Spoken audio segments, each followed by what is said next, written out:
Hi, Lisa. Hi, Dr. Levine. How are you? I'm doing great, thanks. Great. Thanks for helping us out with this. This would be great content for our readers. Oh, good. I'm glad. Great. So, let's start with there's something about a fever that sends parents into another stage of worry. How concerned should parents be if their child gets a fever? So many parents absolutely panic when their child has a fever. And what I want them to understand is that fever is a body's natural response to fighting an infection. It serves a purpose, it helps your body fight off that germs, and that the goal in treating the fever is really to make your child feel more comfortable and provide relief more than to bring that temperature to normal on the thermometer. So, you're right. And parents, they try everything to help their child's fever. So, what are some of the misconceptions you've seen that result in mismanagement of the fever? So it's important for parents to make sure that they know how to properly dose the medication. And actually, in a new survey done by Children's Advil, we found that many parents are still basing medication on the child's age instead of the child's weight, and weight is really the preferred method. So every time you go to your pediatrician's office, your child is weighed, write down your child's weight so that when your child gets sick, you'll know what medication to give. We also found that many parents are giving adult over-the-counter medications to their children, and I really want to caution parents against doing this. You want to use children's medication for children unless it's been specifically recommended by your pediatrician. Okay. I'll touch on the medicine one then, right now that we're talking about that. With regards to the meds, what is the best choice for medication that helps alleviate some of those symptoms? When choosing a medication for your child, I recommend products that contain ibuprofen, like Children's Advil, because it can last up to 8 hours with just one dose of medication. So that's a long amount of time that your child is getting relief.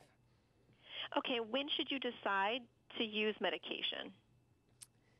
The time to use medication is when your child's not feeling well. So I typically will tell my patients, if you have a child with 102 fever that's happy, running around, playful, eating and drinking, that's less worrisome to me than a child who's 101 and just sitting on the couch not wanting to do anything. So in an instance where your child seems to be uncomfortable and it's interfering with their daily activities and their daily play, that's a time when you want to give a fever-reducing medication. And if they don't improve from the fever-reducing medication, that's when you want to call your pediatrician.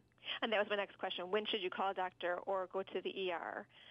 So when to call your doctor will depend on how old your child is. If you have a young child under 3 months of age that has a fever of 100 degrees Fahrenheit or higher, you want to be sure to touch base with your pediatrician. For older children, if they have a higher fever, for example, over 103, or if they have a fever that lasts a long time, more than 3 to 5 days, it's a good idea to talk to your pediatrician. But no matter what your child's temperature is, if you have a child that's acting sick, is lethargic, is dehydrated, just doesn't look right to you, we want to hear from you. Okay. And then are there other remedies you can try aside from the medication that you want to try first? In addition to using fever-reducing medications or as an alternative to using those medications, you can also draw a bath for your child. I usually say to start with a regular temperature bath so it's not a shock to your child's system. Put them in the bath and let some cool water sort of run in slowly, and it'll gently bring the temperature of the water down and will also bring your child's temperature down too. Oh, that's great. And then it does seem like the fever rises in the middle of the night. Is this something that can be harmful or serious? And should we be waking up our children in the middle of the night to give them medication or do the cool bath?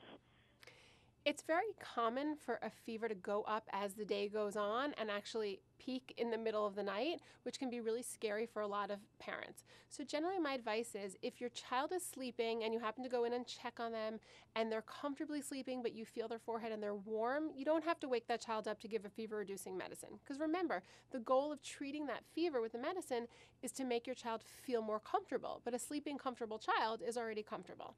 That being said, if you have a child who wakes up because they can't sleep and they're achy and they're complaining, that's a child that you want to give a medication to make them feel more comfortable and provide the relief they need.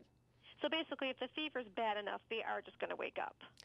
Generally, when the fevers are really high and it's causing discomfort to them, they will wake up, yes. Okay. Well, great. Thank you so much for all this information. Oh, it's a pleasure. Thank you. Thank you. Bye-bye. Bye.